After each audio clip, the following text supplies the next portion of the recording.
Welcome everyone. This video is sponsored by Mahalo. My name is Libraries. Okay, as a health data scientist, we often focus on the biological symptoms, things like how a virus spreads or how patient responds to medicine. But today, we are shifting our focus to structural solutions, and this lecture is about the legislative frameworks which means that the collection of laws and rules that shapes our health. Okay, we are going to learn about policy surveillance, which is how we track these laws, and data advocacy is mean which is how we use visuals to demand a better world. We are not just looking at the math of a disease, we are looking at the math of the laws that controls that diseases. To understand our role today, we have to look at how the field has changed. Like the before is the reactive era. In the past, we were reactive. We tracked cases based only on the biological science, like a positive test or a fever. We measured the damage a pathogen caused, but we treated laws as external noise, things that happened in the background and that we could not really measure. And after that is the proactive era, present time. Now we are proactive. Okay, instead of just tracking sick people, we track the rules. We analyze policy surveillance to see the architecture of a crisis. We now create the legislative environment. The law is in place as the main thing that decides if a disease gets better or worse. How do we turn a written law into a data that we can actually use in computer model?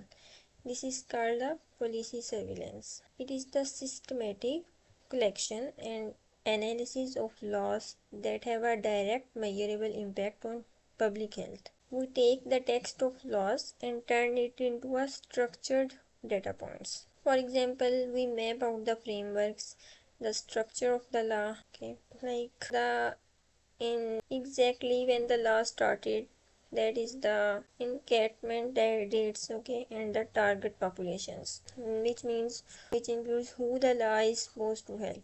This process generates what we call legal data. Okay, let's recall. The first one is mapping the frameworks, that is the structure of the law, the inner dates, that is exactly when the law started, and the target population, who the law is supposed to help. Okay, that is called the legal data. Think of a policy database as a legal laboratory.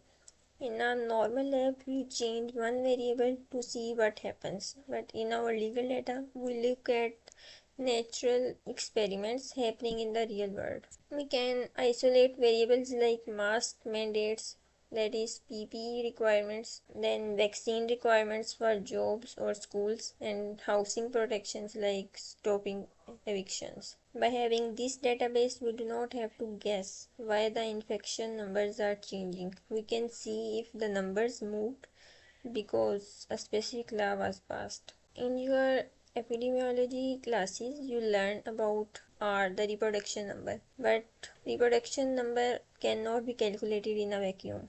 Okay, the raw real world growth rate we actually see is that we say the small r. Look at this graph. There is a huge drop in the curve at point x, this one.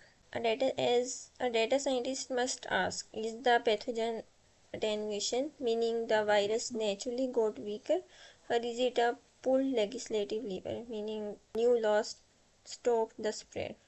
The policy database gives us the context to explain that delta or difference between the two. This one. Okay. This is what we call mathematical accountability. When we see a change in the growth rate, this small r, we must interrogate our database. By mathematically linking specific laws to drops in disease transmission, we stop modeling in the dark. This allows us to hold policymakers accountable. We can show them exactly how much their decisions affect the math of the outbreak. Okay, next is visualization defines the victim. Okay, data communication is the final and the most important stage of our work. Abstract numbers like growth rate, for example, is 0.23, are often too sterile. They do not feel real enough to move a legislature to act. Okay, we have to transform passive statistics like high action triggers. We do this by using visceral or deep narratives that shows how people are being affected by structural neglect. The match shows us the scale of the problem, but our visualization shows how who the victims are. Okay. As we know, averages can be very deceptive. When a government official says the national average is improving, they are often erasing the most vulnerable people. As a health data scientist, we must interrogate the distribution. We do not just accept the average, okay? We use our data to expose the localized suffering that is hidden beneath that single number. We have discussed that concept in previous lectures also. Okay. That is translation tool. The first tool is doubling time. Our first tool for advocacy is okay, doubling time. The problem is most humans struggle to understand non-linear growth. Non-linear growth means that the growth that spreads up rapidly. Okay, we translate an abstract growth rate into a concrete time frame. That is the solution. What would be the impact? Would be instead of saying the rate is increasing, we say cases will double in 3 days. This creates a sense of urgency that forces people and policymakers to act immediately. Translation tool number 2 is the inequity gap. The second tool, okay, this involves the plotting the exact distance between the most privileged group and the most marginalized group. For example, we visualize contrast a wealthy urban center against a low income center. This visualize prevents officials from hiding behind a national average that masks their local problems. The third tool is the equity curve. We often use to show resource sorting. Okay, we plot the distribution of a resource like vaccines against the population. That is cumulative. You can see the cumulative population and cumulative resources. The line of equity, this one shows what a fair distribution would look like. Okay, this one, that straight line. When we see a curve where 90% of the resources held by 10% of the people. Okay, this one, this 90% of the resources held by 10% of the people. The shared area on the graph serves as a technical indictment of hoarding. It proves the system is unfair, means inequity in resources. To make sure your data actually leads to justice, use this checklist for every chart you make. Okay. The first one, is it visceral? Which means does it shows the human cost rather than just a lab coefficient. Okay. The second point is it time bound?